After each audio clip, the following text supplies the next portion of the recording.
কি হতে পারে না। উনি রাজনৈতিক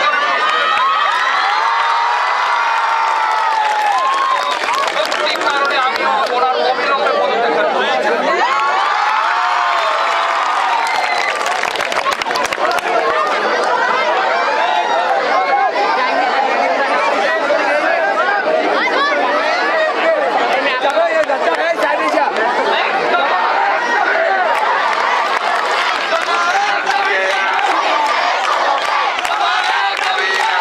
অত্র বিদ্যালয়ের সম্মানিত প্রধান শিক্ষক সুভাষ স্যার এই মডেল একাডেমিকে তার নিজস্ব একটা আয়নাঘর বানিয়েছে।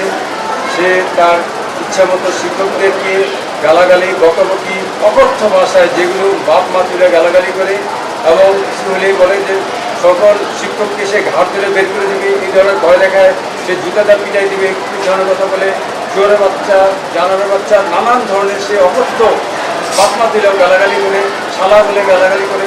সে তার একটা বিরাট আয়নাঘর সে স্কুলটাকে বানিয়েছে। ছাত্রদেরকে জানানোর বাচ্চা বলে, এই তাই আমরা যে সকল অভিভাবক তারা আমাদের সম্মানিত অভিভাবক, তারা আমাদের স্টেক হোল্ডার, তাদের বেতনে আমরা চলি। তাদেরকে যদি এইভাবে গালাগালি করে তাহলে আমরা এই স্কুলে এই ধরনের প্রধান শিক্ষককে আমরা কখনো চাই না। আমি এই সকল সুচিন্তিত এই ধরনের কারণে তার পদত্যাগ দাবি করছি।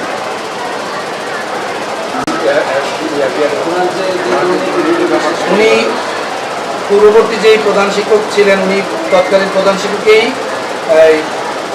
এমপির সহযোগিতায় অস্ত্রের মুখে জিম্মি করে ওনাকে জোরপূর্বক পদত্যাগ করে উনি চেয়ারে বসেন এবং উনি বসার পরে ওনার যে রেখে যাওয়া স্থায়ী যে অর্থ বা আমার ব্যাংকের যেই এফডিআর ছিল, এই অর্থগুলোর আমরা আমাদের হিসাব দেয় না। আমরা আমাদের ধারণা ওটা লুটপাট হয়ে গেছে অলরেডি।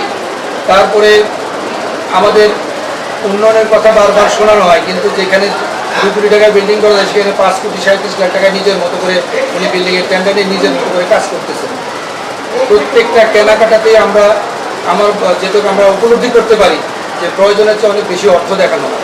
প্রত্যেকটা জায়গায় আমরা দুর্নীতির চিহ্ন দেখতে পাই। তারপরে আমাদেরকে দিয়ে রাজনীতির কোনো নির্বাচনের প্রচারণা উনি নামাতে পারেন না, যেটা আমাদের নৈতিকতার দিক থেকে আমরা করতে পারি না। কিন্তু অথচ উনি আমাদেরকে গত সিটি নির্বাচনে এবং সংসদ নির্বাচনগুলোতে আমাদেরকে নির্বাচনী প্রচার করতে বাধ্য করছে সরকারি দলের পক্ষে তৎকালীন। আমরা বাধ্য হয়েছি, যে আমরা লজ্জিত হয়েছি। আমরা গার্ডিয়ানদেরকে জবাব দিতে পারি না। রাস্তায় যখন গার্ডিয়ানরা জিজ্ঞাসা করতে যে আপনারা কেন এই দলের পক্ষে রাজনৈতিক প্রচারণা করছেন, আমরা জবাব দিতে পারি না। আমরা বাধ্য হয়ে গিয়েছি, আমাদের কিছু করার জন্য আমরা এতটা ভীত ছিলাম, একটা কথা বলতেও পারি না আমরা এরকম। আজকে আমরা বলতে চাচ্ছি, একটা মুসলিম কান্ট্রিতে দেলোয়ার হোসেন সাইদির মতো দেশবরণ্য আলেমের মৃত্যুতে ইন্নালিল্লাহ কমেন্ট করার কারণে টিচারদেরকে জবাবদিহি করতেছে লিখিতভাবে। আমরা এতটা ভীত সন্তুষ্ট অবস্থায় এতদিন এই বিদ্যালয়ে চাকরি করছি। আমি প্রায় 20 বছর হয়ে গেছে আমি এই স্কুলে চাকরি করছি, অথচ গত 16 বছর একটা কথা বলিনি। দেখেছি, সহ্য করেছি শুধুমাত্র। আমি মধুসূদন মিন্টু, শিক্ষক প্রতিনিধি। আমি এখানে যে দুটো বিষয় তুলে ধরতে চাই সেটা হলো, প্রথমত যে উনি বললেন একটা দেলোয়ার হোসেন সাইদির মৃত্যুর পরে আমাদের শিক্ষা অফিসের যে থানা শিক্ষা অফিসার উনি একটা পোস্ট লেখেন তার আপনার মাত্রাত কামনা করে। ওই পোস্টের মধ্যে আমি সহ আরও 3-4 জন টিচার ইন্নালিল্লাহি ওয়া ইন্না ইলাইহি রাজিউন এই কথাটা লিখছিলাম। শুধু এই কথাটা লেখার কারণে আমাদের 3 জন টিচারের কাছে, আমাকে সহ আরও 2 জন টিচারের কাছ থেকে লিখিত মুসলেখা নেওয়া হয়েছে এবং স্বীকার করতে আমাকে বাধ্য করছে লিখিতভাবে যে আমি এটা রং করছি, আমি এটা ভুল করছি, আমাকে দুঃখ প্রকাশ করতে হবে। আমি চাইলে আপনাদের সেই অ্যাপ্লিকেশনের যে একটা কপি আমি রেখে দিচ্ছি সেটা আপনাকে দিতে পারি। আর আরেকটা ওনার কাছে জমা আছে, এটা যেটা আমার কাছে ডকুমেন্ট আকারে আছে, যেখান থেকে প্রিন্ট দিয়েছে, আমার প্রিন্টে দিতে পারবো। ঠিক আছে। বিদ্যালয়ের শিক্ষকদের মধ্যে বিভিন্ন বিষয়ে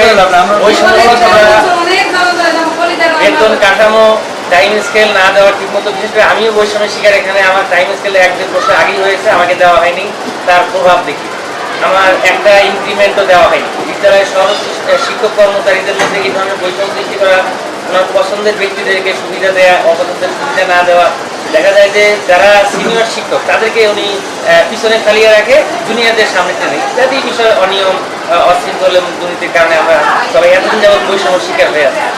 তা আমরা চাই বিদ্যালয় বিশেষ করে যেখানে শিক্ষা বিতরণ করা হয় সেখান থেকে কোনো ধরনের বৈষম্য যেন না হয়। এবং যেহেতু বর্তমান ছাত্র জনতার আন্দোলনে বৈষম্য যারা জড়িত, যারা দুর্নীতি জড়িত, তারা পদত্যাগ করছে, কাজেই ছাত্র জনতার আন্দোলনের মুখে আমরা চাই যে এখানেও সেই নিয়ম কার্যকর।